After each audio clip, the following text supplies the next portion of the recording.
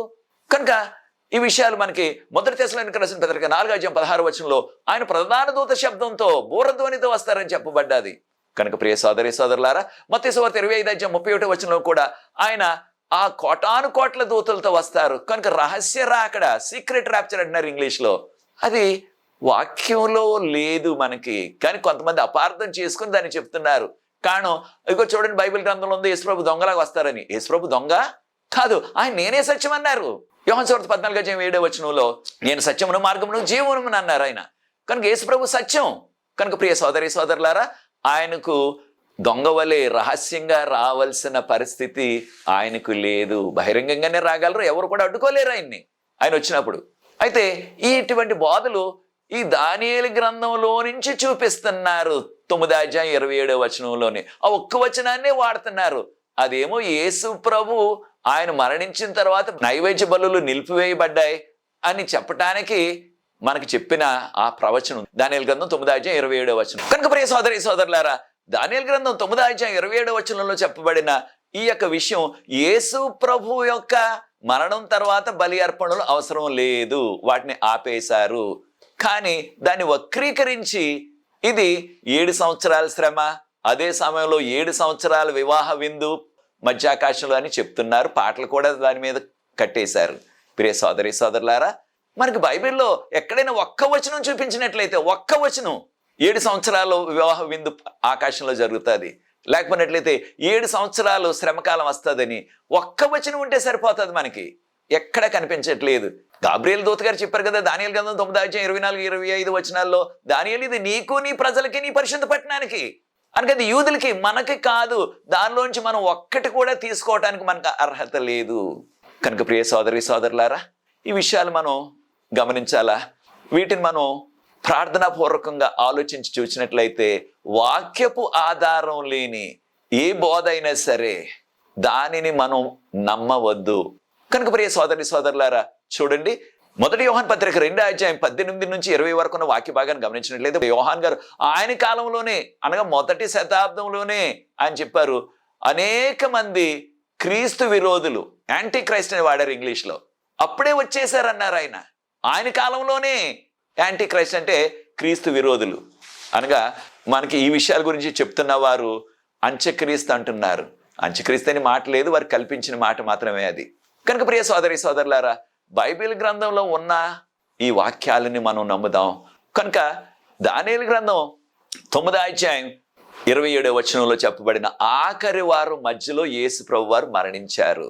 అప్పటి నుంచి బలి అర్పణలు అవసరత లేదు. కాను యేసు ప్రభు వారు మన కొరకు ఒకేసారి దేవుని యొక్క గొర్రెపిల్లగా ఆయన సిలువ మీద బలియాగం అయిపోయారు. ఇక మరలా ఆయన మరణించవలసిన పని లేదు. కనుక ప్రియ సోదరి సోదరులారా, మనం ఈ విషయాలు గుర్తించి దానియేలు గ్రంథంలో ఉన్న 70 వారాల ప్రవచనం కూడా యూదుల కొరకు, యెరూషలేము కొరకు. మనం యూదులం కాదు, మన నగరం యెరూషలేము కాదు. మన నగరం నూతన యెరూషలేము రాబోతుంది విశ్వాసులకి. మనం యేసుప్రభు నమ్ముకున్నట్లయితే మనము యేసుప్రభు కుమారులుగా, కుమార్తెలుగా అంగీకరించబడతాం. మన పాపాలన్నీ కూడా ఆయన శిలువ రక్తంలో కడిగి శుద్ధీకరిస్తారు, మనల్ని అంగీకరిస్తున్నారు. కనుక ప్రియ సోదరి సోదరులారా, మనము ఈ విషయాలు ప్రార్థనాపూర్వకంగా మీరు ఆలోచించండి. ఈ యొక్క వాక్యం వింటున్న మీలో అనేక మందిలో కాస్త కలవరం ప్రారంభించవచ్చు.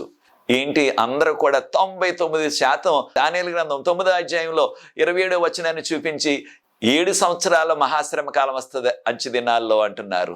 దాన్నే చూపించి మధ్యాకాశంలో 7 సంవత్సరాల గొర్రెపిల్ల వివాహ మహోత్సవం అంటున్నారు.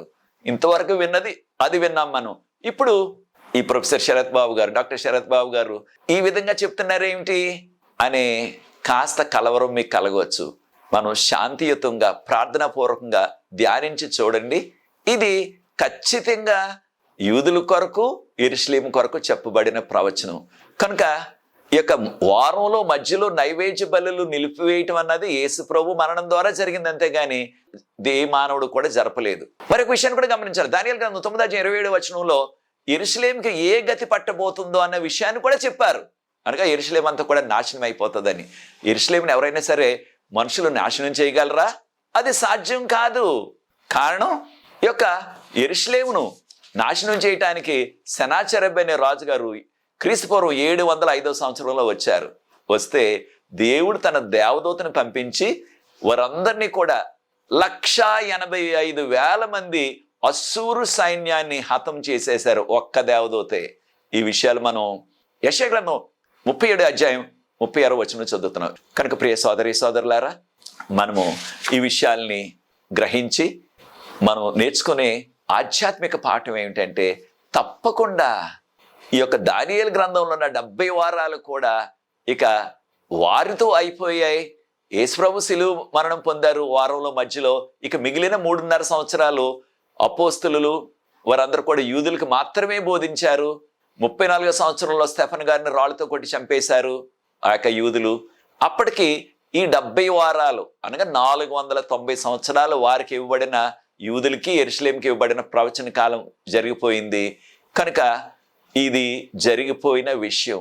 ఎప్పుడు భవిష్యత్తులో జరుగుతుంది, అంత్యక్రీస్తు వస్తారు, పాలన చేస్తారు అన్నది వారి ఊహ, వారు కల్పించిన విషయం. బైబిల్ గ్రంథంలో ఎక్కడ వాక్య ఆధారం దీనికి లేదు. ఎవరైనా మనం ప్రశ్నించినట్లయితే ఈ యొక్క విషయాలు బోధించేవారు వారు ఎప్పుడు కూడా వాక్యాన్ని చూపించకుండా, ఇదిగో చూడండి రిబేరే గారు చెప్పారు, లేకపోతే డెర్బీ గారు చెప్పారు, స్కోఫీల్డ్ గారు చెప్పారు, పలానా భక్తుడు చెప్పారు, పలానా పెద్ద ప్రసంగికులు చెప్పారు, వారి పేర్లే చెప్తున్నారు, కానీ మనకి వాక్యాన్ని చూపించట్లేదు. ప్రొటెస్టెంట్ క్రైస్తవులుగా మనకి ఆధారం, మనకి మూలాధారం, మనకి ప్రామాణికం, మనకి స్టాండర్డు బైబిల్ గ్రంథం. కనుకనే ప్రియ సోదరి సోదరులారా, ఇది నాన్న దానియేలు గ్రంథంలో ఉన్న ఈ 70 వారాల ప్రవచనాల్లో ఉన్న విషయాలు యేసు ప్రభు మన కొరకు సిలువ మీద మరణించారు. యేసు ప్రభుని ఎవరైతే రక్షకుడుగా అంగీకరిస్తున్నారో మన పాపాలన్నీ కూడా ఆయన యొక్క అమూల్యమైన రక్తంలో శుద్ధీకరించబడి మనము మంచు వలె తెల్లగా తీర్చబడి ఆయన కుమారులుగా కుమార్తెలుగా ఉంటాం. ప్రభు రెండోసారి వచ్చినప్పుడు ప్రకటన గ్రంథం 7:14 వారు తెల్లని వస్త్రాలు వేసుకుని వారి శ్రమల్లోంచి వెళ్ళారు. ఖచ్చితంగా కడవరి కాలంలో అనేక శ్రమలు వస్తాయి. ఏ శ్రమలు? కొనటానికి లేదు, అమ్మటానికి లేదు అనే రోజు రాబోతుంది. ప్రకటన గ్రంథం 13:16-18 వరకు వాక్య భాగంలో. కనుక ఎవరైతే యేసు ప్రభువుని నమ్ముకుంటారో వారిని జైల్లో కూడా వేసేస్తారని ప్రకటన గ్రంథం 2:10 చెప్పబడ్డది. అనేకమైన శ్రమలు వస్తాయి. విశ్వాసాన్ని మనం తట్టుకున్నట్లయితే మరణం వచ్చే వరకు విశ్వాసంగా ఉండుము, నీకు జీవ కిరీటాన్ని ఇస్తానన్నారు ప్రభువారు ప్రకటన గ్రంథం 2:10. కనుక ప్రియ సోదరి సోదరులారా, రాబో శ్రమ కాలంలో విశ్వాసంతో మనం కొనసాగుదాం. ప్రభు త్వరగా వస్తున్నారు. ఆయన వచ్చే గడియ దినం, యేసు ప్రభు రెండో రాకడ దినం కానీ గడియ కానీ మనకు చెప్పబడలేదు. విశ్వాసంతో ఆధారపడి జీవిద్దాం. ప్రభు వచ్చినప్పుడు మనల్ని అందరినీ కూడా పరలోకం తీసుకెళ్తారు. అది నీ నిర్ణయం అయినట్లయితే, నాకు జీవ కిరీటం కావాలా, నేను ప్రభుతో కలకాలం ఉండాలని ఆశించినట్లయితే నాతో ఏకీభవించండి. ప్రార్థించి ఈ యొక్క 15వ ఎపిసోడ్ ముగిస్తాను. రాబో ఎపిసోడ్లో కూడా మరికొన్ని విషయాలు మనం నేర్చుకోబోతున్నాం దానియేలు ప్రవచనాల నుంచి. ప్రార్థన. పరిశుద్ధ ప్రేమగల మా తండ్రి, మీకు స్తుతులు స్తోత్రాలు వందనాలు చెల్లిస్తున్నాం. మా కొరకు మీరు సిలువ మీద మరణించారు. ఆ విషయాన్ని ముందుగానే 550 సంవత్సరాల ముందుగానే చెప్పించేశారు ప్రభు దానియేలు ప్రవక్త చేత. అక్షరాల అది జరిగింది. మీ వాక్యంలో చెప్పింది ఏదైనా ఖచ్చితంగా జరుగుతుంది ప్రభువా.